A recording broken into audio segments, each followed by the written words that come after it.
So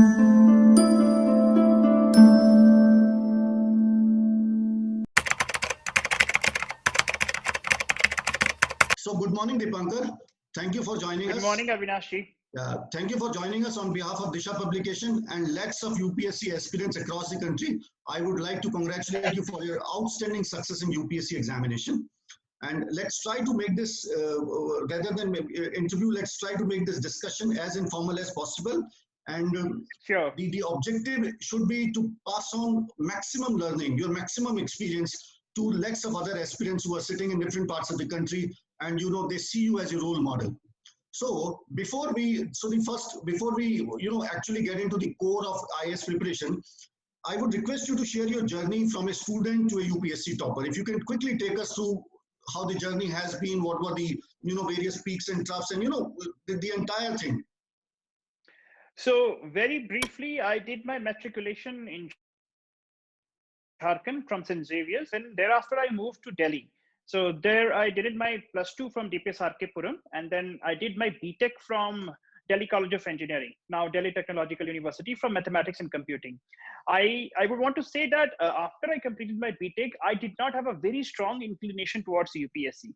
Although my father was a civil servant, but I had separate dreams for myself. I wanted to go to US and do my master's, my MS, and then work in a firm or something like that.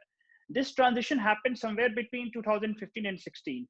For various reasons, I was working back then in Gurgaon, and I felt that, I sort of somehow felt that I could use my potential better in a thing like civil services or as an IAS or an IPS. My potential was not being fully utilized there. And there were many other reasons. So in 2016, I decided to make the switch. I quit my job, and 16, I started my preparation. I prepared for almost the entire 2016 year. Then 2017 and 2018, I wrote my exam in 16 and 17 also, but could not clear the examination. In 18, I cleared the examination, and I was allotted Indian Police Service. I had an all India rank of 166. So I went for my training. I was posted as an ASP, Assistant Superintendent of Police, in Kozhikode in Kerala. And after that, I had written my 2019 exams also. I got my news about my success in 2019 exam while I was working in Kerala.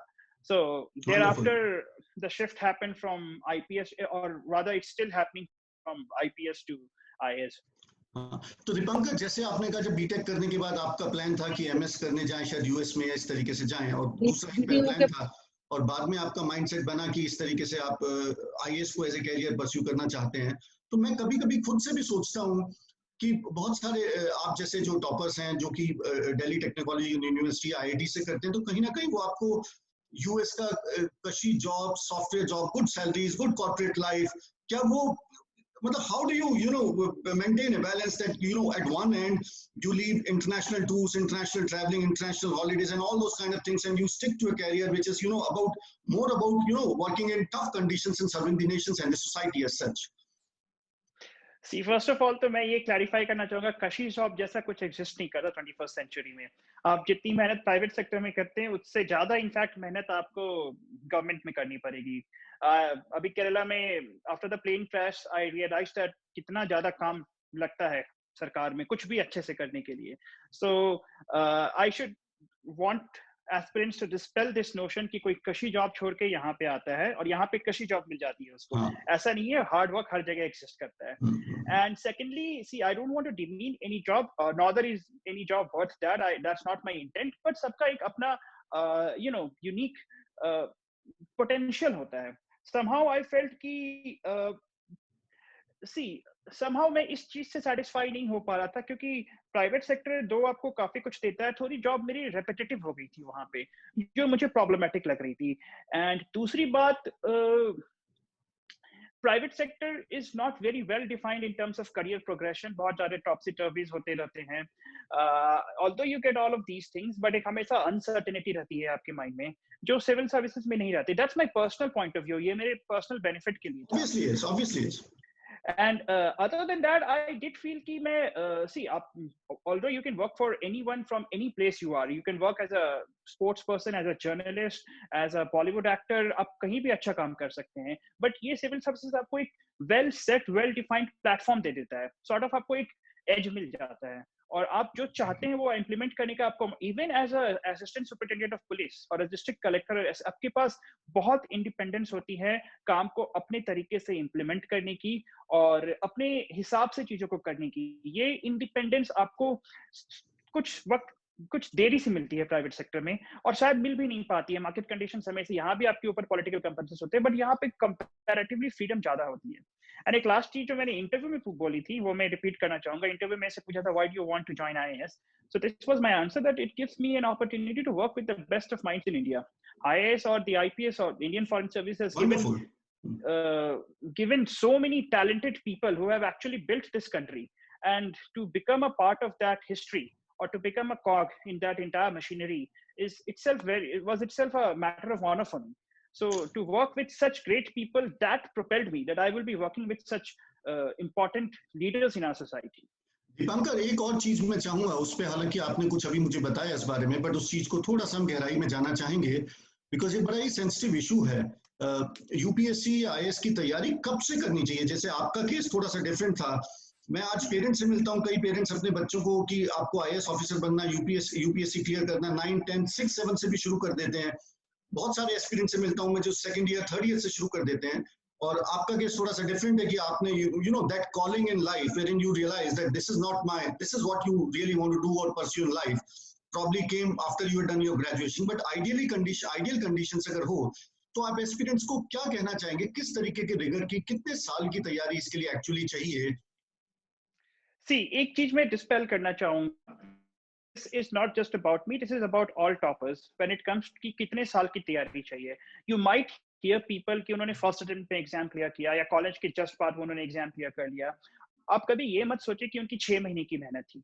इस exam का length and breadth इतना लंबा चौड़ा है कि doesn't matter you are an IIT graduate और Harvard alumni, आपको सिर्फ कंटेंट कवर करते करते 2 साल लग जाता है। तो एटलीस्ट 2 साल की रिगरस प्रिपरेशन तो इस एग्जाम के लिए बेयर मिनिमम है। और कब से स्टार्ट करनी चाहिए? वन वर्ड आंसर, जब आपकी कॉलिंग।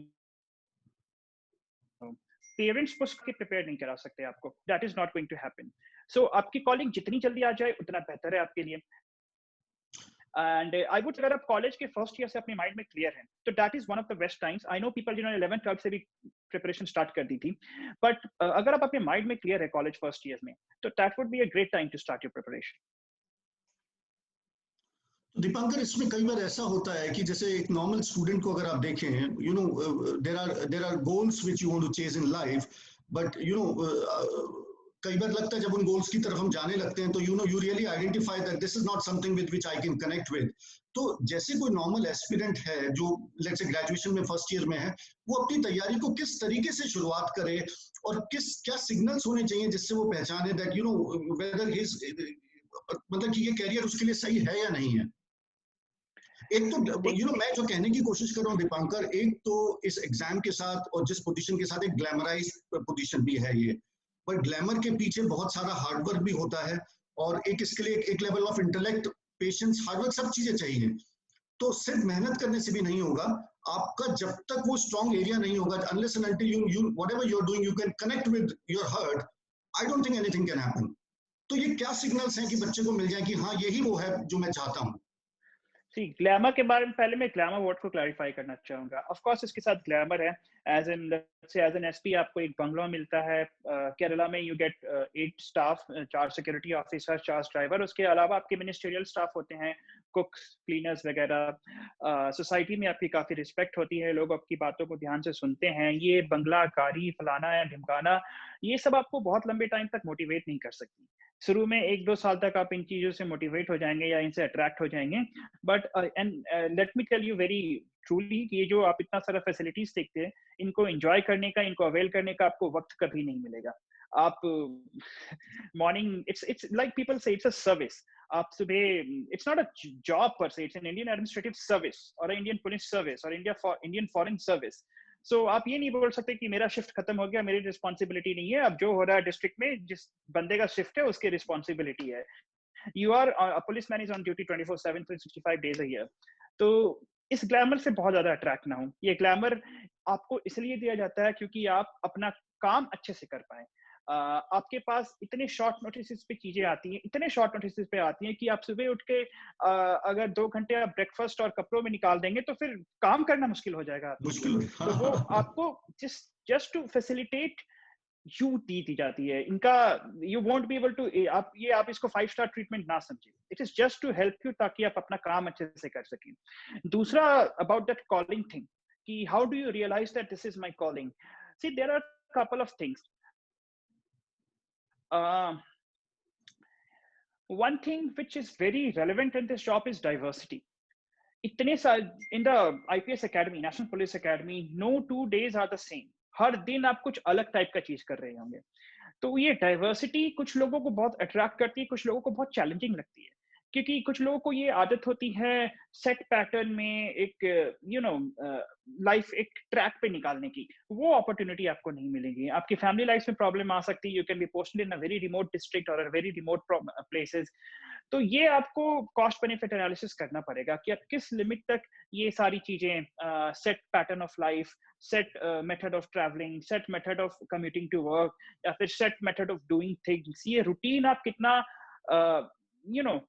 एवरीडे की अनसर्टेनिटी की आज क्या हो सकता है, कुछ भी हो सकता है, प्लेन क्रैश हो सकता है, लैंडस्लाइड हो सकता है, कोई कम्युनल, बैंगलोर में अभी एक कम्युनल इंसिडेंट्स हो गया, कुछ कम्युनल इंसिडेंट्स हो सकता है, एंड आपके प्लान्स ऐसे कैंसिल हो जाएंगे। You can have your birthday plan और एनीथिंग प्लान, पता चला कि कोई धरने पे बैठ रहा है एंड आपको वहां पे बंदोबस्त करना है। So everything gets, so if you see yourself leading the team in a leadership role in such a way that this is of for you. अगर आपको एक सेट पैटर्न कॉर्पोरेट लाइफ पसंद है, इसके कुछ अलग बेनिफिट्स हैं, लाइफ में स्टेबिलिटी रहेगी, आप एक शहर में रहेंगे, आपकी फैमिली एक शहर में रहेगी, आपका आने जाने का, खाने का, उठने का, बैठने का टाइम फिक्स्ड रहेगा।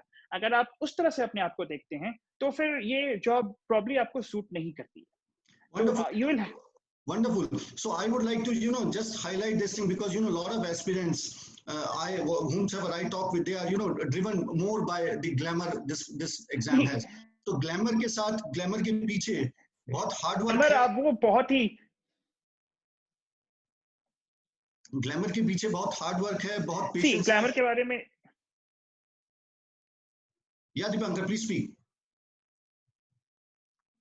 See, glamour के बारे में, there's only one word I can use. It's momentary. It is not going to help you. No one likes, let me tell you something internal. No one likes an officer who is hyperactive on social media, not appreciated inside the circles. And like I said, exact word है उसके लिए क्षण भंगुर, जो हिंदी के दर्शक है वो अप्रिशिएट करेंगे। क्षण भंगुर है वो, it's very momentary. Glamour is not lasting. Glamour आपको मिलेगा, आपके काम से लोग आपको जानेंगे, बिल्कुल आपके काम से लोग जानेंगे आपको, बट वो कि मैं घूम रहा हूँ और मेरे पीछे लोग आ रहे हैं और मेरे पास घर है, गाड़ी है, बंगलो है, ये ग्लैमर आपको सेटिस्फाई नहीं कर सकता और इसकी जरूरत भी नहीं। हाँ दीपांकर, अब हम प्रिपरेशन, बोलिए। Sorry for interrupting you. मेरे एक सीनियर एसएसपी थे कर्नाटक कैडर के, उन्होंने मुझे एक बहुत इंपॉर्टेंट बात बोली थी, मैं उस ग्लैमर के टर्म्स में वो बात रिपीट कर देना चाहूंगा, कि तुम्हारा ईगो उसी दिन सेटिस्फाई हो जाना चाहिए था जिस दिन तुमने सिविल सर्विसेज का एग्जाम क्लियर किया। उसके बाद अपनी ईगो को सेटिस्फाई करने के लिए तुम कुछ भी करो, that's not what you're made for, that's not what the society expects from you. तो दीपांकर, अब हम थोड़ा सा प्रिपरेशन के एस्पेक्ट्स पर आते हैं, क्योंकि तो जैसे बहुत सारे मिथ्स और बिलीफ्स हैं एनसीईआरटी को लेके कि एनसीईआरटी बहुत जरूरी है, इस क्लास से इस क्लास तक की एनसीईआरटी पढ़नी चाहिए, एनसीईआरटी का एक नया सेट है, एक पुराना सेट है, तो आप इस बारे में क्या कहेंगे? बिकॉज ये कह देना बहुत आसान है कि 6th क्लास से 12th क्लास तक का एनसीईआरटी पढ़िए, बट मतलब आपने अपनी तैयारी में किस तरीके से एनसीईआरटी की सहायता ली और क्या एनसीईआरटी का रोल था आपकी पूरी प्रिपरेशन में? एनसीईआरटीज के बारे में मैं ये बोलना चाहूंगा, वो उतना जरूरी है जितना जरूरी आप उसको बनाएंगे। कुछ लोगों की पूरी प्रिपरेशन एनसीईआरटीज पे डिपेंडेंट होती है, कुछ लोगों की पूरी प्रिपरेशन बिना एनसीईआरटीज के होती है। आप दोनों तरीके से सक्सेस पा सकते हैं। कोई, हर सक्सेस स्टोरी यूनिक होती है, आपको अपना रास्ता आप इंस्पायर हो जाएं लोगों से, उनसे नॉलेज लें, इंस्पिरेशन लें, बट आपको अपना रास्ता खुद निकल पड़ेगा। जहां तक मेरा सवाल है, मैंने लिमिटेड एनसीईआरटीज रेफर की थी 9th, 10th, 11th and 12th, उसमें भी सिर्फ ज्योग्राफी, हिस्ट्री के लिए मैंने अदर बुक्स रेफर की थी, और इवन 12th में इकोनॉमिक्स मेरा 12th में सब्जेक्ट था, तो मैंने 12th की इकोनॉमिक्स ऑलरेडी पढ़ रखी थी एनसीईआरटी की, उसको रिवाइज किया था। तो मेरा ये ओपिनियन है। मैं ऐसे लोगों को जानता हूँ जिन्होंने एक भी एनसीईआरटी नहीं पढ़ी और टॉप 10 में है इस सर्विस में, और ऐसे लोगों को भी जानता हूँ जिन्होंने रिगरसली एनसीईआरटी पढ़ी, उनका क्लियर नहीं हुआ, और ऐसे भी लोग हैं जिन्होंने रिगरसली एनसीईआरटी पढ़ी और उसके बाद टॉप 10 में आए। तो ऐसा कोई सेट पैटर्न नहीं है इस एग्जाम का कि आपको यही किताबें पढ़नी है, यही पैराग्राफ पढ़ना है, यही मटेरियल पढ़ना है। इट्स बेसिकली आपको जो पसंद आए आप वो पढ़ सकते हैं। सिलेबस कवर करना है आपको, एक सिलेबस दे रखा है यूपीएससी ने, कंटेंट दे रखा है, वो आपको कवर करना है, आप किसी भी सोर्स से चाहें। दिवंकर, जैसा कि हम देख रहे हैं और समझ रहे हैं कि इस जो यूपीएससी का जो सबसे बड़ा एक यूनिक पॉइंट या डिफरेंट पॉइंट है वो है कि सिलेबस विड्थ और डेप्थ में बहुत ज्यादा है। तो जब कोई इतना एक्सटेंसिव आपको सिलेबस करना है, आपने अभी पिछले कुछ समय पहले कहा कि तकरीबन 2 साल कवर करने में ही लग जाता है, तो मैं जहां तक समझता हूँ इस सारी प्रोसेस के अंदर किस तरीके के नोट्स आप बना रहे हैं या नोट टेकिंग आपकी क्या स्किल्स हैं, किस तरीके से आप अपनी लर्निंग को ऑर्गेनाइज कर रहे हैं ताकि सही समय पर उसको रिकॉल कर सके, रिमेंबर कर सके, रिप्रोड्यूस कर सके। तो आप क्या कहें, नोट टेकिंग के इंपॉर्टेंस के बारे में क्या कहेंगे, और अगर आपने नोट्स बनाए थे तो किस तरीके से एक एस्पिरेंट को नोट्स बनाने चाहिए, क्योंकि 2 साल की चीजों को एक साथ समेटना और सही चीज पे सही टाइम पे उसको रिकॉल करना वो भी अपने आप में एक बहुत बड़ा चैलेंज है। मैं इस क्वेश्चन का आंसर 2-3 पार्ट्स में दूंगा। करंट अफेयर्स के नोट्स कैसे, ज्योग्राफी के नोट्स कैसे, ऑप्शनल के नोट्स कैसे। लेट्स से मैं इन 3 सब्जेक्ट पे फोकस करता हूँ, बाकी मैं हर सब्जेक्ट को इंडिविजुअली डील कर सकता हूँ, बट लेट्स से मैं इन 3 सब्जेक्ट्स की बात करता हूँ।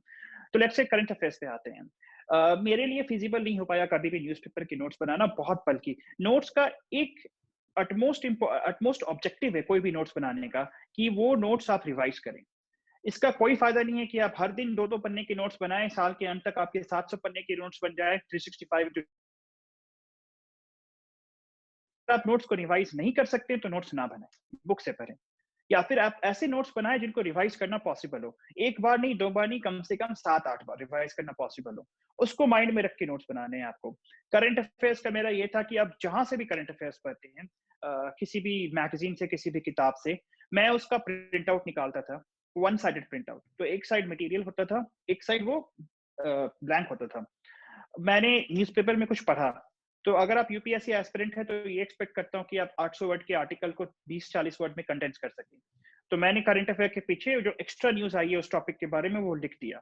मैंने क्रॉस रेफरेंसिंग कर दी। मई में मैंने कुछ पढ़ा, मुझे याद आया इस मई से रिलेटेड टॉपिक का कुछ मटेरियल फरवरी में आया था, तो मैंने फरवरी में जाके लिख दिया refer to May magazine page number so and so, और में आके वापस लिख दिया refer to February magazine page number so and so. ये एक इंटरलिंकिंग का काम करता है, आपके सारे न्यूज आर्टिकल्स को।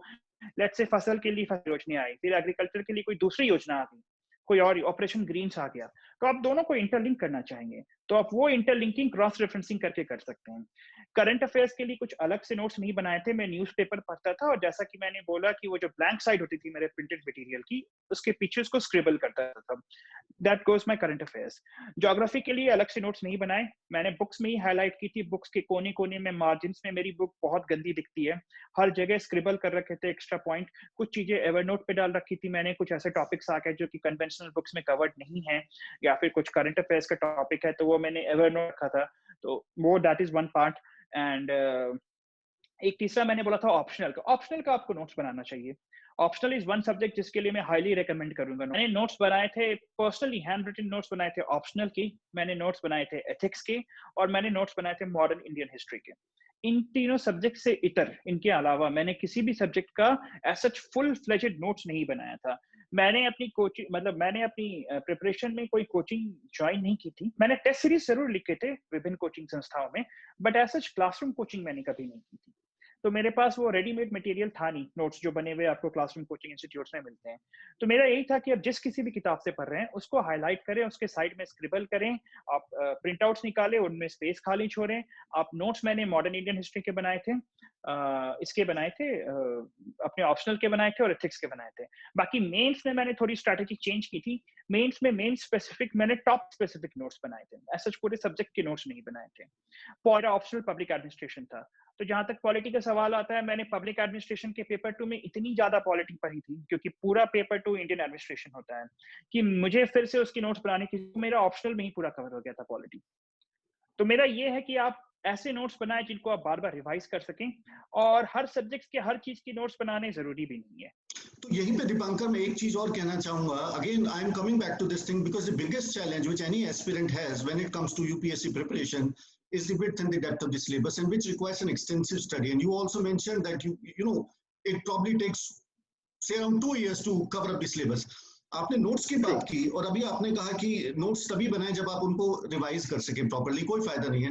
रिवीजन के लिए कोई ऐसी स्पेसिफिक टेक्निक्स हो या कब रिवाइज करना चाहिए? बिकॉज इस इतनी विड्थ और डेप्थ में जब आप सिलेबस को पढ़ रहे हैं तो स्वाभाविक है कि एक फॉरगेटिंग कर्व सेट हो जाएगा, और अगर आप चीजों को टाइम पे रिकॉल नहीं कर पाए तो नॉलेज का कोई फायदा नहीं है।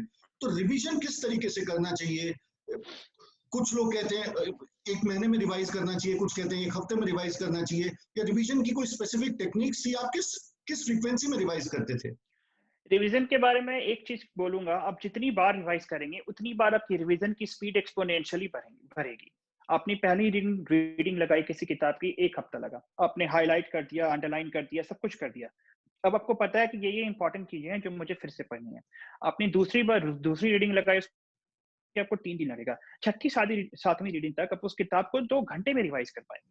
तो दैट्स वेरी इंपॉर्टेंट। अब जितनी ज्यादा बार रिवाइज करेंगे आपकी स्पीड उतनी ज्यादा बढ़ेगी। रिवीजन लास्ट के मोमेंट तक ना छोड़ें। मेरा ये पैटर्न था कि मैं एक साथ 2 सब्जेक्ट्स पढ़ता था। लेट्स से मैं आज ज्योग्राफी और हिस्ट्री पढ़ रहा हूँ, तो मैं इकोनॉमिक्स के रिवीजन के लिए टाइम बचा के रखूंगा। हर दिन आप खास करके आखिरी के 5-6 महीनों में हर दिन 2-3 घंटे पुरानी चीजों को रिवाइज करने के लिए जरूर निकालें। नया कंटेंट पढ़ना, नया मटेरियल पढ़ना, करंट अफेयर्स पढ़ना, इट्स इंपॉर्टेंट, बट हर दिन 2 से 3 घंटे आपको जो आपने पहले पढ़ रखा है उसको रिवाइज करने के लिए जरूर निकालना चाहिए। क्योंकि लास्ट में एक बार सबको रिवाइज करना, इट्स लाइक फिर से नया पढ़ना, वो नहीं हो पाता है। मैं थोड़ा इंटरप्ट करूंगा, ये पॉइंट आपका मेरे को बड़ा इंपॉर्टेंट लगा। आपने कहा एक दिन में 2 सब्जेक्ट पढ़ते थे और तीसरे सब्जेक्ट का रिवीजन करते थे, क्या यही कहा? Right. मैं हाँ, तो ये बड़ा इंपॉर्टेंट पॉइंट है, ये कि बड़ी डिफरेंट सी स्ट्रेटेजी मैं दीपांकर से सुन पा रहा हूँ। ये कह रहे हैं, और Deepankar please correct me if I am wrong, because I want to send this message to all the aspirants. इनकी जो स्टडी प्रिपरेशन मेथोडोलॉजी थी, एक दिन में 2 सब्जेक्ट्स पे फोकस करते थे और तीसरा सब्जेक्ट को पकड़ के उसका रिवीजन कर लेते थे। बिल्कुल सही, जो पहले पढ़ रखा है उसका जो रिवाइज पहले पढ़ रखा है उसका रिवीजन कर लेते थे।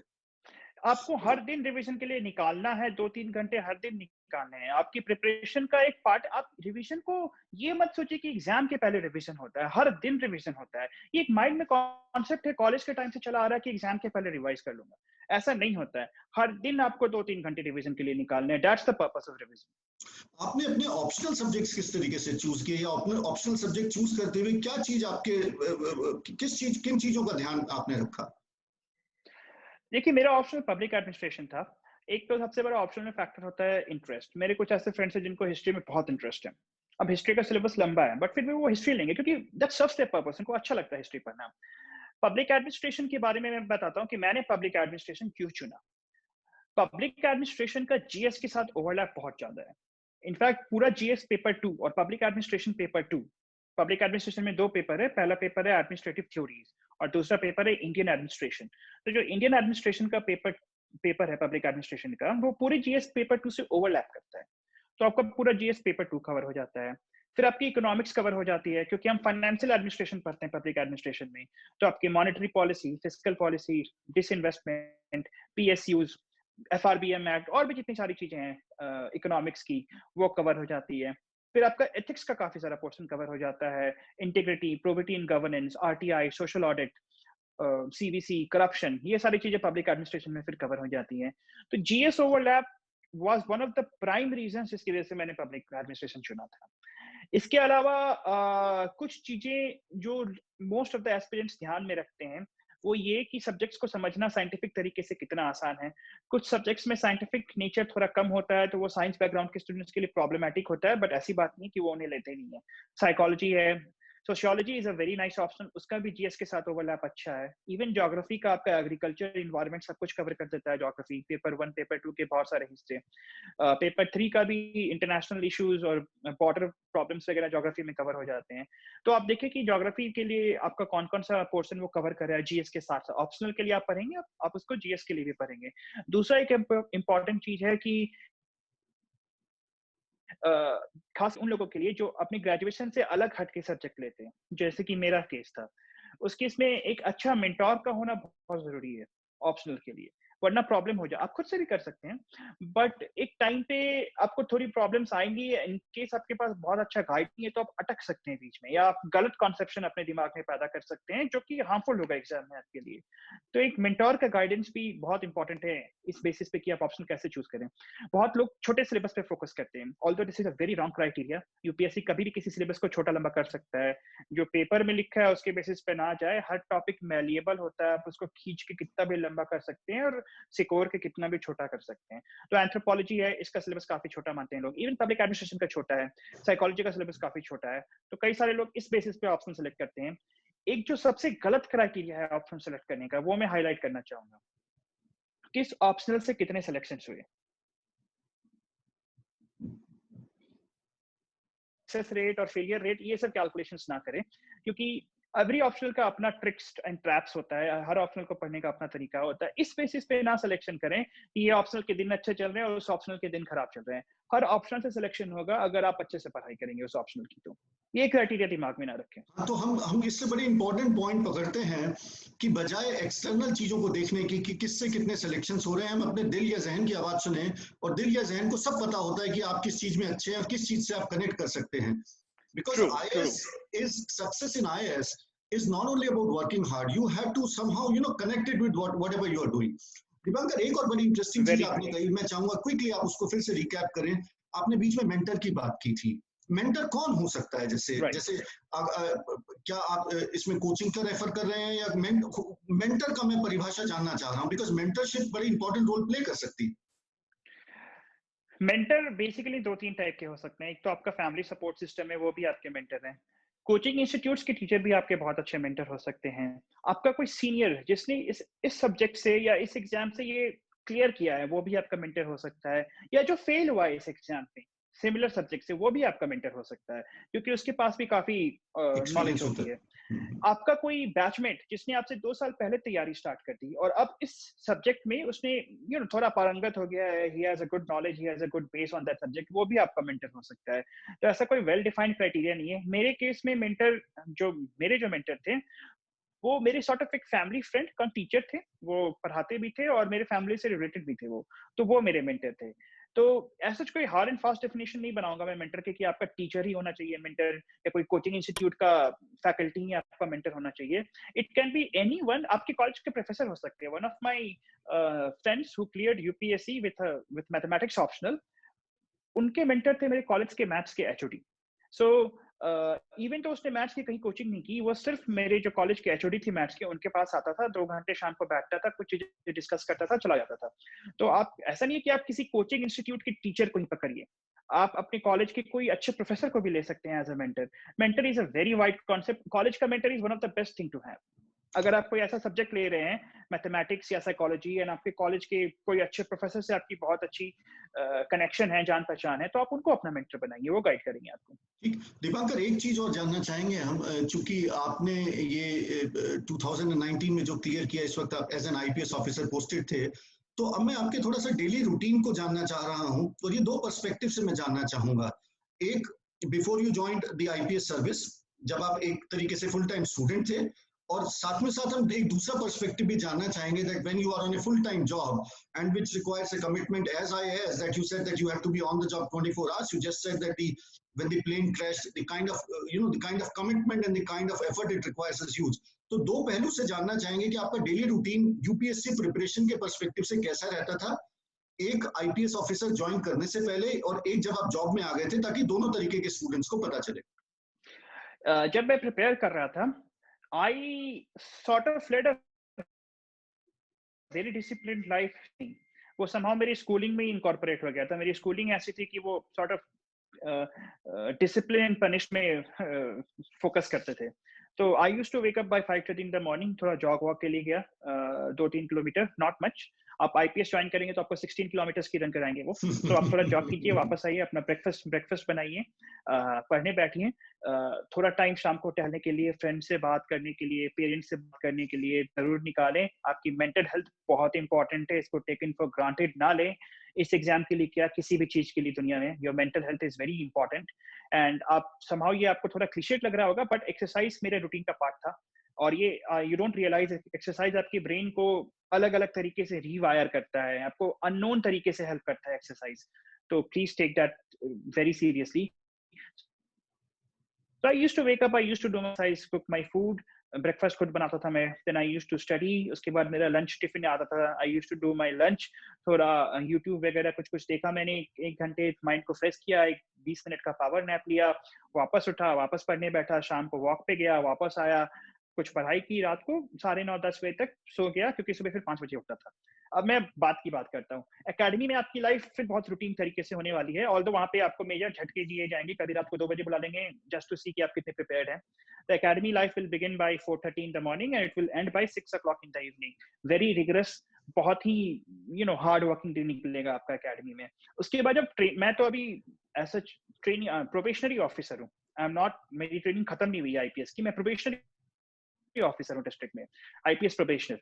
यहाँ पे डिस्ट्रिक्ट्स में आपकी लाइफ थोड़ी हेक्टिक हो सकती है, जब आप डिस्ट्रिक्ट प्रैक्टिकल ट्रेनिंग में रहेंगे तो आप कंप्लीटली एसपी के अंदर रहेंगे, you are sort of like a intern to an SP, अगर if that's not a correct terminology, but एक तरह से मैं बोलूँ तो जब आप एसपी के साथ अटैच्ड हैं तो you will have these things कि कहीं पे रात को कुछ कुछ भी हो सकता है, कोई कम्युनल राइट जैसे सिचुएशन क्रिएट हो सकती है। तो मेरी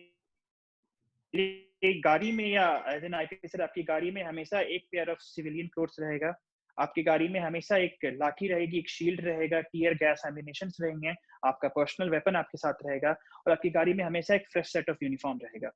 इतना टाइम नहीं मिलता आपको कि आप उठें, तैयार हों, ये करें, आप जाइए गाड़ी में यूनिफॉर्म चेंज कर सकते हैं आप, it's not a big deal. आप से अगर कोई कम्युनल राइट सिचुएशन है तो आप बाहर निकल के हेलमेट और शील्ड और लाठी नहीं, तब तक पत्थर लग जाएगा आपका, आप गाड़ी से ही हेलमेट और लाठी लेके निकलते हैं या फिर अपना प्रोटेक्टिव गियर लेके निकलते हैं। आपको वो काफी अच्छे से ट्रेन करेंगे in everything, weapons and self protection and unarmoured combat, तो आपके अंदर कॉन्फिडेंस पूरा इंस्टिल करके भेजेंगे एकेडमी से वो। तो यहाँ पे अनसर्टेनिटी रहेगी। एक नेक्स्ट फेज आता है ट्रेनिंग का, जिसके पहले मैंने लीव ले लिया, मैंने वो फेस किया नहीं क्योंकि मेरा सिलेक्शन हो गया था, ऑलमोस्ट 70% में ट्रेनिंग कर ही चुका था। वो होता है आपको इंडिपेंडेंट चार्ज दिया जाता है of a police station as an SHO. तो जब आप एज एन आईपीएस ऑफिसर पहली बार ट्रेनिंग में इंडिपेंडेंट चार्ज लेंगे of a police station as an SHO, basically वो एक इंस्पेक्टर के रैंक का ऑफिसर हो गया, तो that is a huge huge responsibility. उस फेज में भी आपकी लाइफ और आपका रूटीन काफी अनसर्टेन रहेगा, बट लाइक हमारे एकेडमी के डायरेक्टर बोलते हैं, you have to take out 1 or 2 hours for your body, your mind, everything.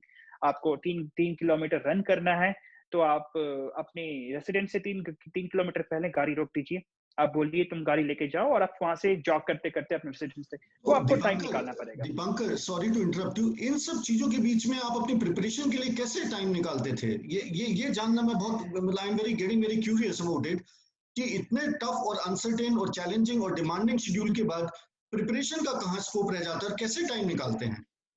C mains मैंने फाउंडेशन कोर्स के लिए नहीं किया था लवास में, मैंने फाउंडेशन कोर्स स्किप कर दी थी, आप कर सकते हैं। सिर्फ 2 सर्विसेज हैं, आईएएस एंड आईएफएस, जिसमें आप फाउंडेशन कोर्स कंपलसरी होता है, बाकी में आप स्किप करते हैं, आप बाद में करते हैं फाउंडेशन कोर्स, तो वो मैंने स्किप कर दी। तो मैंने मेन एग्जाम पहले दे दिया था, बच्चा इंटरव्यू प्रिपरेशन मेरे लिए बहुत मुश्किल हो गया था, बिल्कुल टाइम नहीं मिलता था। तो मैं शाम को 6-7 बजे ट्रेनिंग खत्म करके लौटा, आपका पूरा शरीर टूट चुका है, you are very very tired by that time, but फिर आप डिनर करने आईपीएस मेस में गए, वापस आए, आपको 1-1.5 घंटे निकालना है, प्लस आपको असाइन करना पड़ेगा, वो आपको आपकी स्लीप साइकिल कंडेंस होकर 5-5.5 घंटे की रह जाएगी, and it's more than enough. 5-5.5 घंटे पे इंसान हेल्दी जी सकता है, 6 घंटे पे हेल्दी जी सकता है। वो शुरू में आपको पेन फील होगा, आप क्लास के बीच में, लेक्चर्स के बीच में ब्रेक होते हैं, आप न्यूज पेपर लेके जा सकते हैं क्लास में, थोड़ा टी ब्रेक हुआ, हर लेक्चर के बाद एक टी ब्रेक होता है, आपने 1-2 आर्टिकल पढ़ लिया, कुछ पढ़ लिया। आई वुड से कि एक ऑलरेडी नॉलेज बेस एक्यूमुलेटेड था मेरे पास, तो इसलिए मुझे बहुत ज्यादा ऐसे रिगरस स्टडी नहीं करनी पड़ी, इंटरव्यू मेरा हो गया था। दीपांकर, जैसे 2018 में जब आपने यूपीएससी का एग्जाम क्लियर किया, तो 2000 में क्या आपको, आप जब रेट्रोस्पेक्टिव इफेक्ट में अगर पुराने आंख बंद करके देखें, तो आप क्या मैसेज देना चाहेंगे? क्या कुछ चीजें हैं जो आज की तारीख में काश अगर मुझे पहले टाइम मिला होता तो ये मैं सुधार लेता? कि कहाँ पे 2018 और 2019 में, कहाँ 2018 में कहाँ वो कमी रह गई जो कि शायद अगर मौका मिलता तो दोबारा से सुधार लेते? सी मेरा प्रीलिम्स हर साल क्लियर होता था, 16, 17, 18, 19, प्रॉब्लम था मेंस। हर इंसान का अपना अलग अलग प्रॉब्लम होता है। मेंस में I focused very very hard on answer writing, and दो चार चीजें हैं जो मैं आंसर राइटिंग के बारे में ब्रीफली बताना चाहूंगा। मैं अपने आंसर्स को ऐसे देखता था, I used to divide my answers into the content of the answer, the length of the answer and the presentation of the answer. एक वो कॉलेज वाला माइंडसेट है कि लोग लेंथ पे बहुत फोकस करते हैं। 15 नंबर का क्वेश्चन है तो 3 पेज तो लिखनी है इसमें। Length is the least important factor in UPSC. उसके बाद बचा कंटेंट और presentation. Presentation is the most important factor. In fact अगर किसी बंदे का कंटेंट ज्यादा अच्छा है पर प्रेजेंटेशन थोड़ा सा कम है तो उस बंदे को ज्यादा नंबर मिल जाएंगे जिसका प्रेजेंटेशन बेटर है। तो प्रेजेंटेशन, मैंने ये सारी, I used to bring toppers answers, मैं कंपेयर करता था and I realised one thing कि अगर आप बहुत अच्छा आंसर लिखते हैं तो यूपीएससी आपको 15 में से 9 नंबर दे देगा, but for an average answer ऐसा नहीं, आपको 15 में से 4 नंबर देगा। वो आपको 15 में से 7.5 नंबर दे देगा, 7-8 ऐसे नंबर दे देगा। तो आप अगर ये सोचते हैं कि मैं एक आंसर में 5 नंबर का गैप क्रिएट कर लूंगा, ऐसा नहीं होने वाला है, बिल्कुल नहीं होने वाला है। आप ओवर द कोर्स 117 आंसर्स लिखते हैं, ऐसे को अगर हटा दूं, 20 जीएस पेपर 1 to 3 में, 19 एथिक्स में, 19 ऑप्शनल में, आपको हर क्वेश्चन में 1 नंबर 1.5 नंबर 1 नंबर 1.5 नंबर की फाइट करनी है। और वो over a period of 117 questions accumulate होके 100 नंबर का डिफरेंस क्रिएट करेगा आपकी मेंस की आंसर राइटिंग में। तो वो हर क्वेश्चन में कंटेंट एंड प्रिपरेशन में मेरा यही एम होता था कि मैं कैसे, सब कुछ लिख रहे हैं सारी चीजें, मैं भी वही सारी चीजें लिख रहा हूँ, कैसे मैं 1 नंबर 1.5 नंबर 1 नंबर 1.5 नंबर का एज निकालूं। वो एज आपको खोजना पड़ेगा, हर आंसर में खोजना पड़ेगा, तभी आप आंसर राइटिंग इंप्रूव कर पाएंगे। Wonderful, wonderful. Very, very deep insight into the overall strategy. So I can now get into, I can relate with what you are saying, Dipankar. कुछ स्मार्ट स्टडी टिप्स और बता पाएंगे, 2-4-5 tips अगर मैं पूछूं कि क्या स्टूडेंट्स को आप कहना चाहेंगे, बिकॉज जो यूपीएससी एस्पिरेंट्स हैं, कुछ चीजें जो आपने, जैसे अभी आपने एक बड़ा बहुत डीप इनसाइट दिया आंसर राइटिंग के ऊपर, एक नया फ्रेश पर्सपेक्टिव दिया। अदरवाइज यही होता है कि जो आप कह रहे हैं कि हर क्वेश्चन में सोचता है कि बच्चा इतने नंबर का डिफरेंस क्रिएट कर दो, which you said is not possible. तो इसके अलावा और कोई ओवरऑल स्मार्ट स्टडी टिप्स जो आप देना चाहेंगे? हार्डवर्क तो अपनी जगह है, हार्डवर्क के अलावा लाइक आई सेड, प्रेजेंटेशन बहुत इंपॉर्टेंट है। तो कुछ तरीके हैं प्रेजेंटेशंस को इंप्रूव करने के, फ्लो चार्ट्स है, डायग्राम्स हैं। आप उसको एग्जाम पे इम्प्रोवाइज नहीं कर सकते। ऐसा नहीं होगा कि एग्जाम में आपको एक दिव्य विज्ञान मिलेगा कि मैंने डायग्राम बना दिया, फ्लो चार्ट बना दिया। आपको पहले से प्रैक्टिस करना पड़ेगा। And flow chart and diagrams के बारे में 2 चीजें मैं बोलूंगा। जब भी आप flow chart and diagram prepare करें किसी टॉपिक के लिए, always keep 2 things in mind, जो मैं पर्सनली अपने लिए माइंड में रखता था। पहला ये कि जो भी डायग्राम या फ्लो चार्ट है वो सेल्फ एक्सप्लेनेटरी होना चाहिए। ये नहीं कि आप उसको बना के आधा पेज में उसको एक्सप्लेन कर रहे हैं, देन नो पॉइंट। फिर आप मत बनाइए, आप सिर्फ एक्सप्लेन कीजिए आंसर में, मत यूज कीजिए उसको। अगर आप कोई फ्लो, और दूसरा इंपॉर्टेंट पॉइंट ये है कि फ्लो चार्ट एंड जो डायग्राम्स है वो आपके मटेरियल को कंडेंस करना चाहिए। अगर आप सेम चीज को पैराग्राफ फॉर्म में आधे पन्ने में उसको रिप्रेजेंट करने में 1 पन्ना लग जा रहा है, तो आप पैराग्राफ फॉर्म में लिखिए, फिर कोई पॉइंट नहीं है फ्लो चार्ट या डायग्राम बनाने का। बेसिकली इनका इंटेंट ये है कि आपके बहुत सारे नॉलेज को एक छोटे से स्पेस में बहुत क्लियर और लूसिड तरीके में एग्जामिनर को बता पाए। ये आप अचीव कर सकते हैं। Trust me, it will work wonders for you in answer writing. That's one important thing about answer writing. Another important thing is कि आई वुड प्रेफर, अगर आप पॉइंट वाइज आंसर लिखें, उसका एक और अपने पॉइंट्स को नंबर करें, वो हैशटैग लगा के या एरो लगा के ना छोड़ें। नंबर करने का ये मेरा खुद का ओपिनियन है कि जैसे एग्जामिनर आपका पूरा आंसर पढ़ता है तो he goes back to review कि आपने क्या लिखा है, एंड ही सेज कि आपने 10 डिफरेंट पॉइंट्स लिखे हैं, तो वो ऑटोमेटिकली उसको स्ट्राइक करता है, यस कवर्ड 10 डिफरेंट डायमेंशंस। तो वो आपको एक एज मिल जाता है। अगर आप एरो लगाएंगे तो उसको गिनना पड़ेगा, अच्छा 2 3 4 5 इसने ऐसे ऐसे डायमेंशंस कवर करे हैं। नंबरिंग करने से उसकी लाइफ इजी हो जाती है। आपका एक ही गोल है आंसर राइटिंग में, एग्जामिनर की लाइफ को इजी बनाना। अगर वो ऐसे मतलब गर्मी के मौसम में चश्मा लगा के देख रहा है कि क्या लिखा है इसने, कैसे कनेक्ट किया है, पसीना आ रहा है, उसको नहीं देगा, कितना भी अच्छा लिखे। उसको क्लियर एंड लूसिड आंसर दिखना चाहिए सामने अपने। ही वाज फील लाइक कि वाह वेरी नाइस। ऐसा नहीं है कि आप 4 कलर के पेन्स यूज कर रहे हैं और sketch pen use, no not required. मैं एक ब्लू पेन यूज करता था, डायग्राम वायग्राम सब कुछ उसी ब्लू पेन से बनाए, लिखें। He will look at it, he will say कि okay it's written in a very lucid manner, tick लगाएगा, नंबर देगा, he will move on to next. आप उसकी लाइफ को जितना इजी बनाएंगे वो आपको उतना खुश करके जाएगा at the end of the day. So that should be your prime motive when writing answers in UPSC mains. So very interesting insight. You know what Dipankar has just shared with us is that we have to make the life of an examiner easy. We have to think it from the person who's actually going to check our copies, and we have to make things easy for him. Dipankar एक इसी question के continuation में मैं एक चीज और पूछना चाहूंगा कि जो जनरल स्टडीज के जो सब्जेक्ट होते हैं जैसे हिस्ट्री, पॉलिटी, इकोनॉमिक्स वगैरह होते हैं, इनके लिए क्या स्ट्रेटेजी आपने अडॉप्ट की? अलग अलग स्ट्रेटेजी थी या एक ही स्ट्रेटेजी थी? किस तरीके से Sorry, please go ahead. Yes, subject wise मेरी strategy change होती है. Like I said, history के लिए मैंने NCERTs नहीं पढ़ी थी. I preferred conventional books over NCERTs when it came to history. कुछ subjects मेरे, to be frank, मेरी कुछ weaknesses थी preparation में. I'll like to share them also. कुछ subjects मेरे बहुत weak थे. World history मैंने कभी अच्छे से नहीं पढ़ी.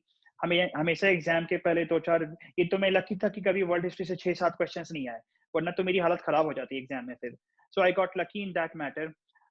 कुछ और टॉपिक्स थे जो मेरे थोड़ी वीक लगते थे, बट उनके ऊपर मैंने वर्क किया. चूज मेरे वीक थे, मैंने उनके ऊपर वर्क किया था. इकोनॉमिक्स के लिए आप बेसिक्स करें जो 11th-12th का है, उसके बाद करंट अफेयर्स पे फोकस करें. And by current affairs I don't mean पिछले 6 महीने का current affairs. UPSC is now sort of contemporary affairs. वो पिछले 2-2.5 साल का पोर्शन कवर करता है. तो अगर आप लेट्स से 2021 में अपियर हो रहे हैं तो 2019 का पूरा, 20 का पूरा और 21 के जो 2-4 महीने निकलेंगे प्रीलिम्स या मेंस के पहले, वो पूरा एटलीस्ट 2.5 साल का करंट अफेयर्स आपको प्रिपेयर करना है. Similarly geography, like I said, NCERTs किया था मैंने ज्योग्राफी के लिए. और उसके बाद एक चीज जो मैंने की थी, और इसमें मेरे कुछ फ्रेंड्स ने मेरी हेल्प की थी, कि UPSC does not stick to NCERTs. आप प्रीलिम्स का क्वेश्चन पेपर उठा के देखेंगे तो डायरेक्टली एनसीईआरटी से क्वेश्चंस कम निकलते हैं, 10, 12, 15. तो what I used to do कि आप जैसे एक बुक आती है ऑप्शनल के लिए वाली यूज करते हैं, सविंदर सिंह नाम की एक बुक है, कोई भी बुक उठा सकते हैं आप. तो वो बुक लंबी चौड़ी है, 450 पन्ने की, बट आपका कोई फ्रेंड बता देगा कि यार इसमें से ये डायग्राम देख लो, ये फ्लो चार्ट देख लो, ये मैप देख लो, ये 2-4 पैराग्राफ्स पढ़ लो, वो 450 पन्ने की बुक कंडेंस होकर 150 पन्ने की बन जाएगी. तो अगर आपका कोई ऐसा मेंटोर हो, गाइड हो, टीचर हो जो ये काम कर सके, या आपके पास कोई ऐसी किताब हो जिसने ऑलरेडी ये काम कर दिया हो आपके लिए, तो दैट इज वेरी हेल्पफुल. तो आपको एनसीईआरटी से थोड़ा आगे हट के इन डेप्थ घुसने के लिए थोड़ा सा आप ऑप्शनल वाली बुक्स को रेफर कर सकते हैं, only for geography, and that's it, only for geography. Geography में आप थोड़ा घुस सकते हैं, मैप्स वैप्स, कभी वो ऐसे रिवर वगैरह पूछ देता है, या फिर कोई ऐसा लैंड फॉर्म या ज्योग्राफिकल फिनोमिनन पूछ दिया जो एनसीईआरटीज में नहीं कवर्ड है, तो वहां पे आपको मिल जाता है. मॉडर्न इन हिस्ट्री के लिए आई सेड मैंने 2 बुक्स पढ़ी, उनको रेपिटेडली पढ़ी. Bipin Chandra is a very well known book.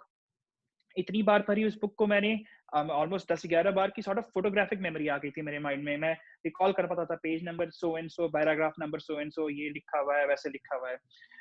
Economics के लिए आपने बेसिक्स प्रिपेयर कर लिए, move on to current affairs पिछले 2-2.5 साल का.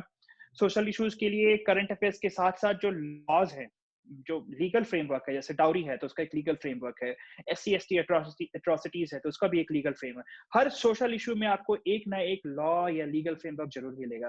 तो सोशल इशू को सिर्फ सोशियोलॉजी के पॉइंट ऑफ व्यू से ना पढ़े, उनका लीगल फ्रेमवर्क जरूर प्रिपेयर करें. इनफैक्ट हर क्वेश्चन में लीगल फ्रेमवर्क इंपॉर्टेंट है देना.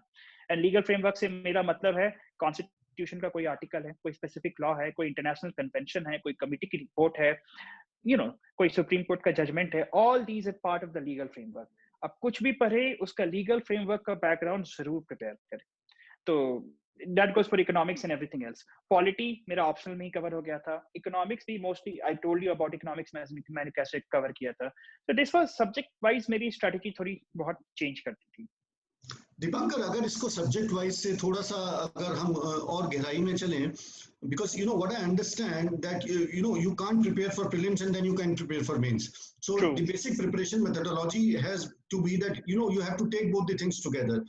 तो क्या करना चाहिए, किस स्टेज पर आकर आप प्रीलिम्स पे फोकस कम, मेंस पे फोकस कम कर दीजिए, प्रीलिम्स पे ज्यादा कीजिए, या प्रीलिम्स का जब आप एग्जाम दे दें प्रीलिम्स का, तो उसके बाद क्या आप मेंस का रिजल्ट का वेट, प्रीलिम्स के रिजल्ट का वेट करें फिर मेंस की तैयारी करें, या फिर मतलब मैं ये पूरी जर्नी में मैं जानना चाह रहा हूँ कि किसी स्टेज पे आकर आप कॉल लेते हैं कि अब मुझे प्रीलिम्स पे ही फोकस करना है और अब मुझे मेंस पे ही फोकस करना है. मतलब प्रीलिम्स और मेंस की तैयारी में क्या निटी-ग्रिटीज हैं जहाँ पे आप ऑब्वियसली आप प्रीलिम्स के एग्जाम से 1 महीना पहले या 15 दिन पहले थोड़ा सा उसी तरीके का माइंडसेट आप डेवलप कर लेते होंगे. सी प्रीलिम्स के एग्जाम से मेरा पर्सनल तरीका था 2 से 2.5 महीने पहले I switched on completely to prelims. कोई ऐसे नहीं, कोई एथिक्स नहीं, कोई ऑप्शनल नहीं, कोई सब्जेक्टिव आंसर रीडिंग नहीं, कोई सब्जेक्टिव आंसर राइटिंग नहीं, वो सब 2.5 महीना पहले तक। 2.5 महीना पहले से कंप्लीटली प्रीलिम्स बहुत डाइसी है। आई नो ये एग्जाम का पहला स्टेज है, बट इसमें मार्जिन ऑफ एरर बहुत कम है। आप ये रियलाइज कीजिए, 2 से 4 नंबर के बीच में पूरी दुनिया इधर से उधर हो जाती है प्रीलिम्स में।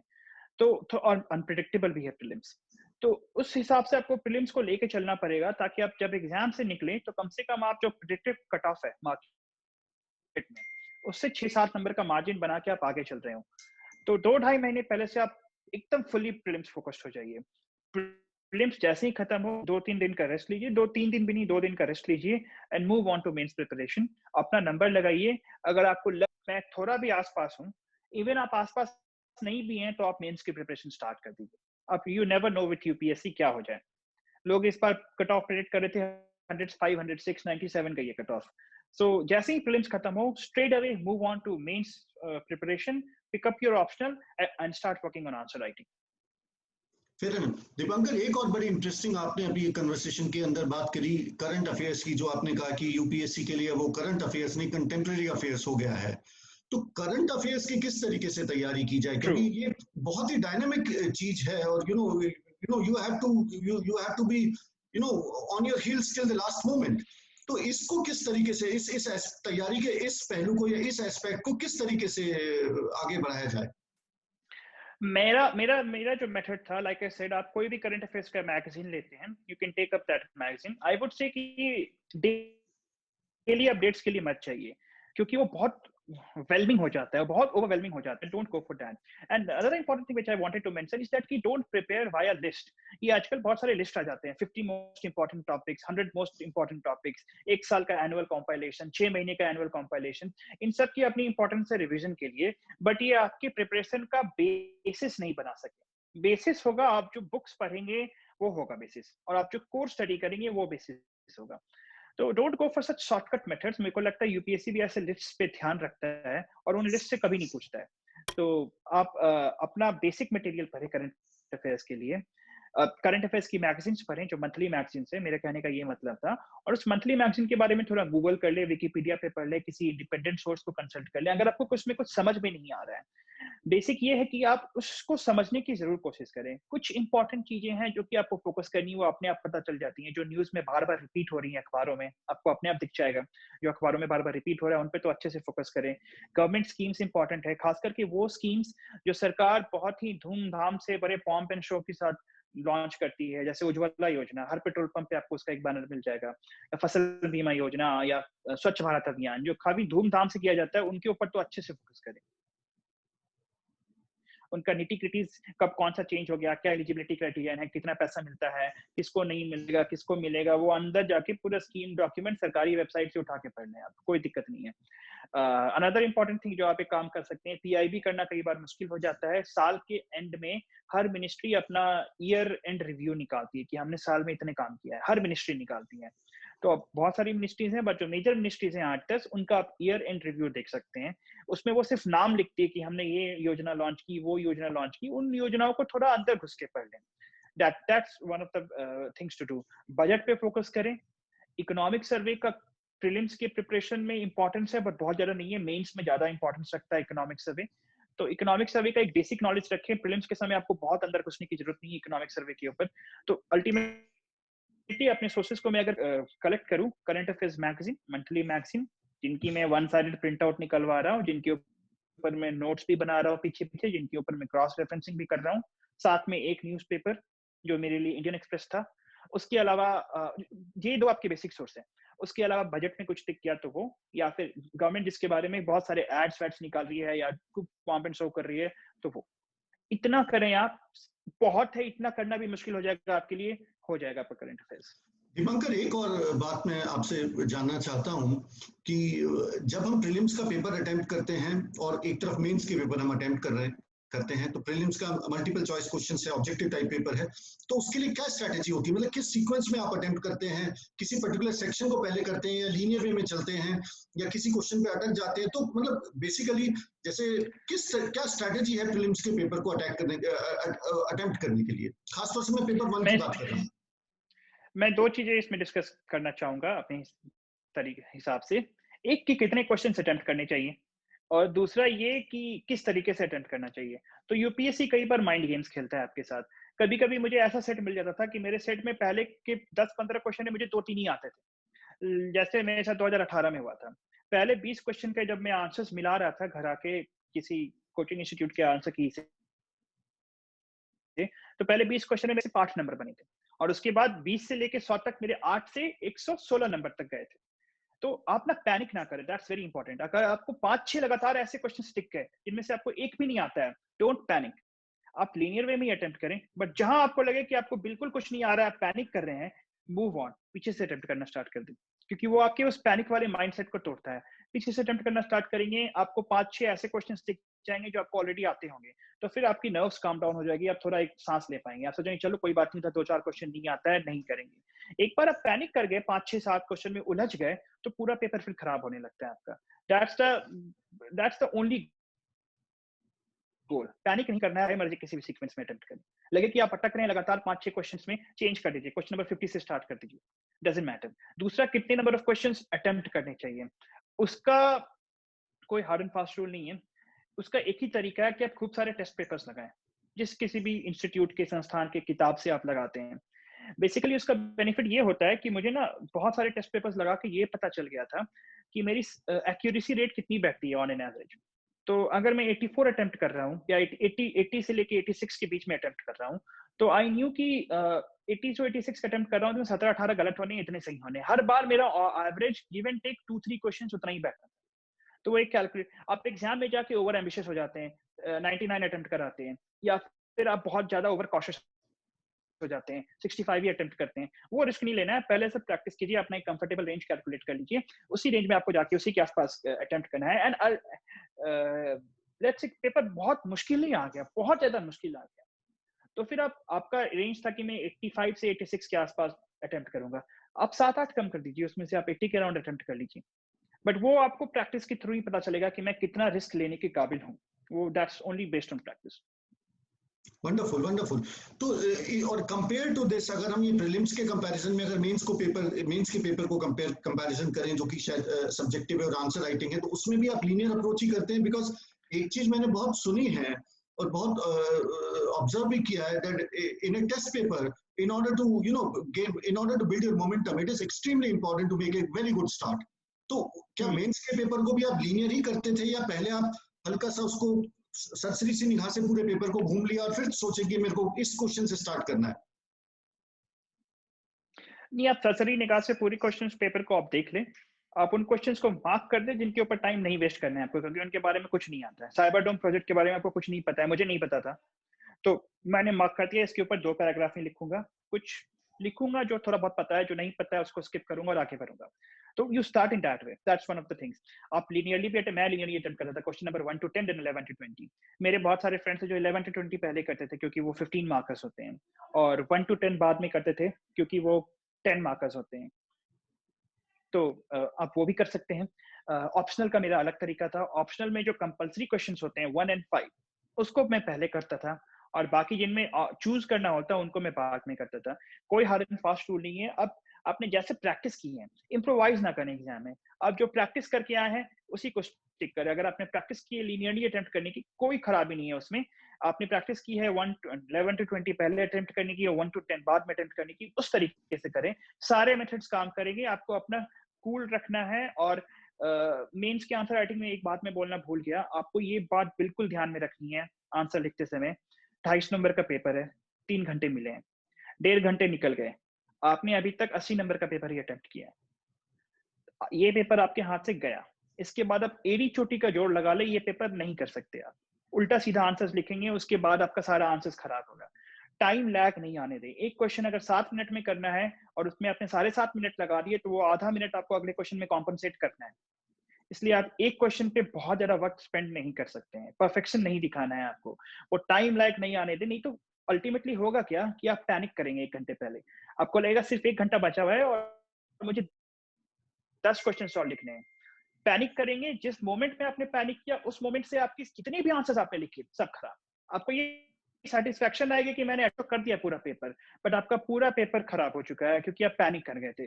तो ये पैनिक सिचुएशन कभी नहीं आने देनी है, टाइम के साथ साथ बिना टाइम लैग के आपको पेपर अटेम्प्ट करते रहना है, that is very important. Wonderful, wonderful, Dipankar. Very, very deep and very, very, insightful things are coming up. Now, I would like to ask you, or I would request you to share something about the ethics paper, because, that is slightly different from, general studies के जो करते हैं. Ethics की तैयारी कैसे की जाए और मोटा मोटी आपने किस तरीके से तैयारी की थी और क्या क्या पहलू हैं जिसको ध्यान में रखना चाहिए?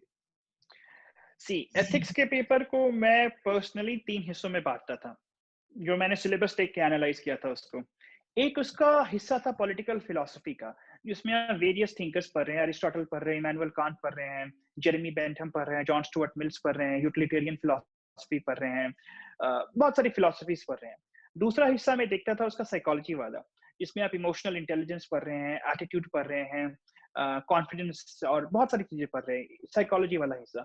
और तीसरा हिस्सा में उसको देखता था पब्लिक एडमिनिस्ट्रेशन वाला हिस्सा, जिसमें आप आरटीआई हो गया, करप्शन हो गया, सोशल ऑडिट हो गया, इलेक्शन हो गया, इलेक्शंस हो गई, वो बहुत सारी चीजें पढ़ रहे हैं। तो पब्लिक एडमिनिस्ट्रेशन वाला पार्ट मेरा क्लियर था। Political philosophy, now I have to be very, ethics was one paper जिसके लिए मैंने सिर्फ, this was the only paper जिसके लिए मैंने क्लासरूम कोचिंग की थी। मैंने 2 अटेम्प्ट्स दिए, मेरे एथिक्स में अच्छे नंबर नहीं आ रहे थे, तो I had to take help in that political philosophy वाला पार्ट एंड दैट साइकोलॉजी वाला पार्ट। उसके मैंने नोट्स बनाए। न्यूज़पेपर में जितने भी एग्जांपल्स आए, उन एग्जांपल को डिफरेंट फिलॉसफीज और डिफरेंट एरियाज में फिट किया।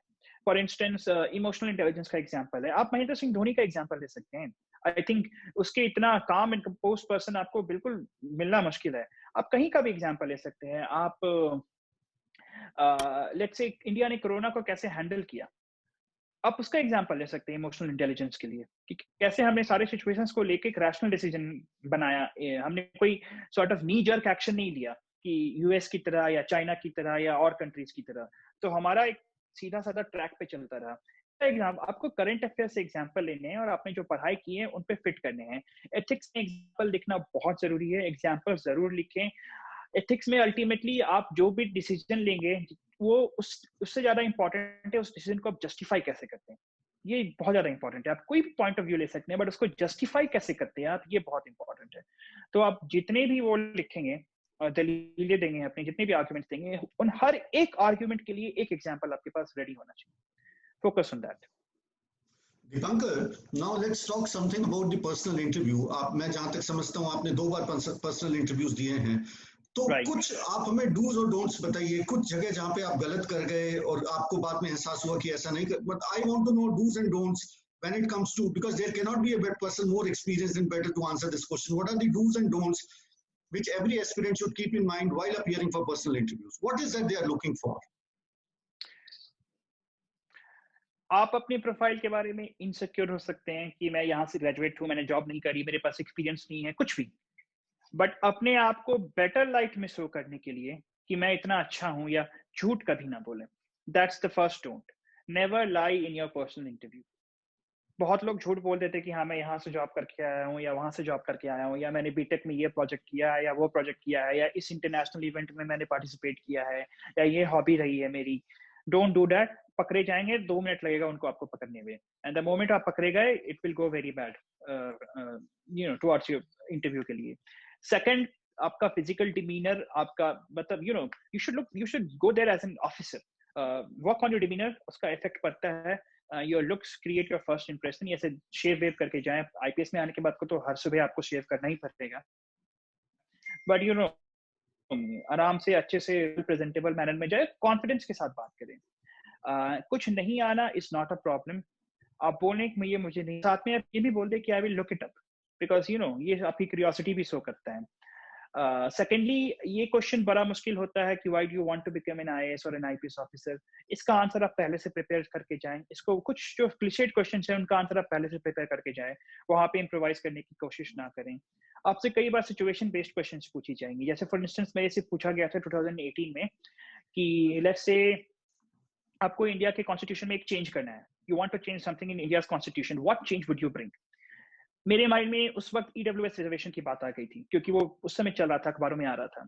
थैंकफुली मैंने वो नहीं बोला।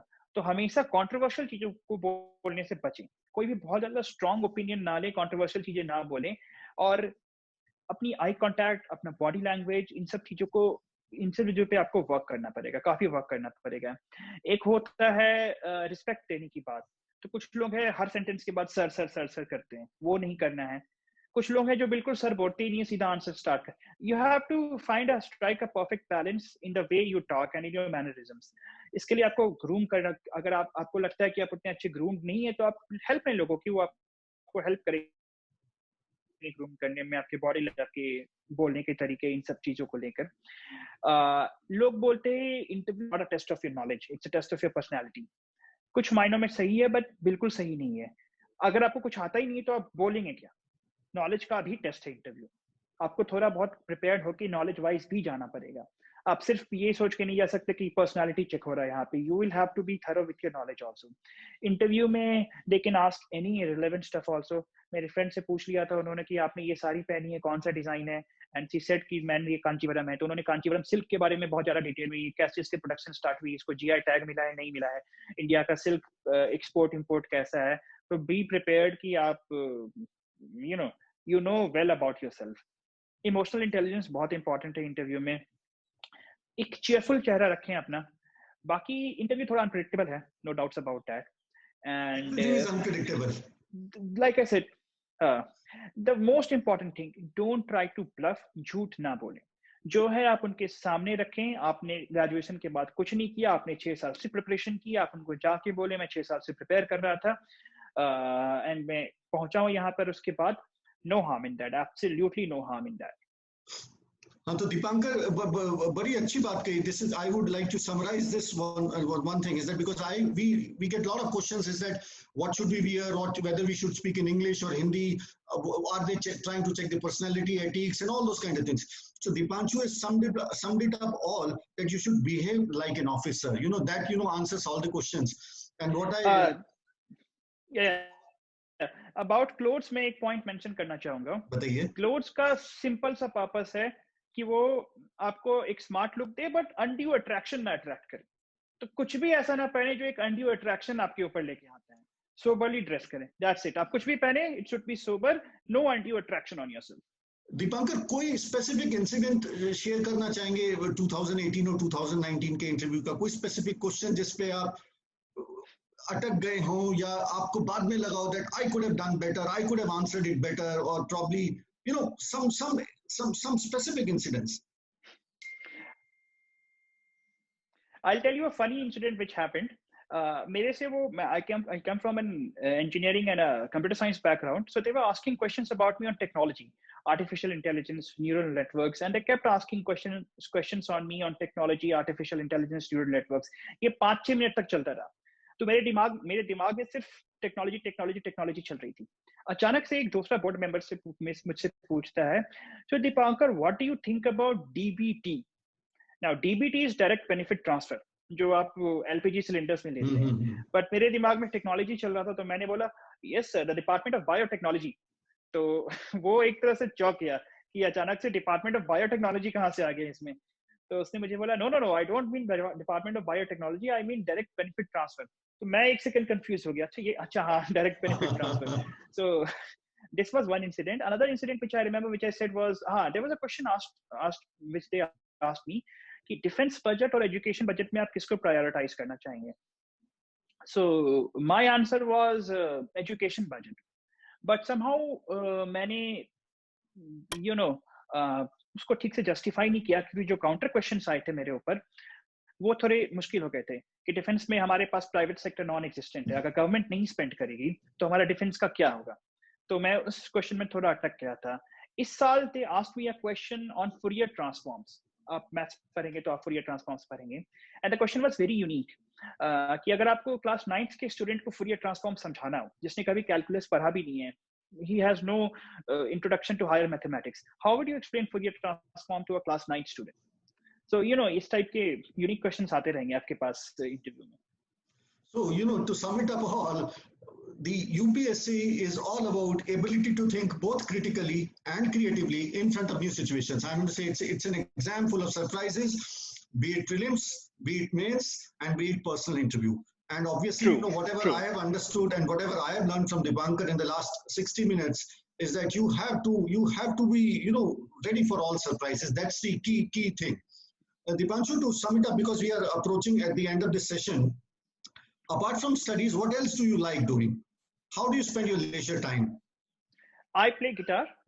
That's one of my hobbies. I love reading a lot. मुझे मौका नहीं मिल पाता, अभी छुट्टी ले ली है तो मैं सारा दिन किताबें पढ़ता हूँ, गिटार बजाता हूँ. मेरे कुछ क्लोज फ्रेंड्स हैं, उनके साथ में टाइम स्पेंड करता हूँ. ड्राइविंग का मुझे बड़ा शौक है. So अभी तो कोरोना की वजह से प्रॉब्लम है. I have driven around in almost 6 and 7 countries. तो मुझे मौका मिलता है तो मैं कोई अच्छा रोड मिल गया तो मैं म्यूजिक लगा के किसी फ्रेंड के साथ ड्राइव पे निकल जाता हूँ. So driving is something I love, really love. अभी it depends कि आपकी सिचुएशन में है. अब डिस्ट्रिक्ट में तो ऑफ कोर्स अपनी गाड़ी खुद नहीं चलाइएगा आप, वो थोड़ा रिस्की हो जाता है. But these are my hobbies. Hobbies के बारे में एक इंपॉर्टेंट चीज बोलूंगा मैं, मुझे याद आ गया. बोलिए. इंटरव्यूज में एक हॉबीज का सेक्शन होता है. इस साल उन्होंने शायद हटा दिया था. आप 2 या 3 हॉबी लिखें. कुछ लोग ना क्रिकेट, बैडमिंटन, स्विमिंग ऐसे करके 8-9 हॉबीज लिख देते हैं. That's very immature. किसी भी इंसान की 8-9 सीरियस हॉबी नहीं हो सकती. उतना टाइम ही नहीं होता किसी पास. सीरियस हॉबी इंसान की 1 या 2 होती है. मैंने बहुत लोगों का देखा कि उन्होंने 8-9 हॉबीज लिख डाली है. So take note of that. ठीक है Deepankar, the last question, and any specific message which you would like to give, because this interview will reach lakhs and lakhs of students across the country. Any specific message which you would like to give to all the UPSC aspirants across the country? See, you heard me talking. I told you so many stuff. आप और लोगों की बातें सुनेंगे, वो भी आपको ज्ञान देंगे. Ultimately, आप लोगों से नॉलेज लें, उनसे इंस्पिरेशन लें, उनसे प्रोत्साहन लें. बट हर इंसान की सक्सेस स्टोरी यूनिक होती है. आप किसी को एग्जैक्टली कॉपी करके सेम तरीके से सक्सेसफुल नहीं हो सकते. तो taking inspiration and knowledge is one thing, but you will have to charter your own course. अपना रास्ता खुद ही निकालना पड़ेगा आपको. आप सीखें, बट अल्टीमेटली आप अपने स्ट्रेंथ्स एंड वीकनेसेस को पहचानें और खुद अपना रास्ता निकालें. आप ये ना सोचे कि मैं किसी को एग्जैक्टली कॉपी करके, उसके बुक सोर्सेस एग्जैक्टली कॉपी करके या उसके नोट्स बनाने के तरीके को एग्जैक्टली कॉपी करके सेम रैंक ले आऊंगा, सेम इक्वली सक्सेसफुल. ये नहीं होने वाला है. So very interesting, Dipanshu. Very interesting. Very insightful. I'm sure this session of 60 minutes will inspire and motivate lakhs of students, and this would probably make an effect like a ripple effect, and the waves would reach each and every part of the country. So I would again like to thank you, congratulate you on behalf of Disha Publication, and as I said, all the aspirants, all the UPSC aspirants across the country, we wish you all the best. And that's it. I'm so inspired and so feeling excited, and someday let's hope we meet. So that's it. Sure. Thank you very much, and I wish you all the best. Yeah. Thank you very much. All the best to every aspirants. Jai Hind. Yeah. Thank you, Dipanshu.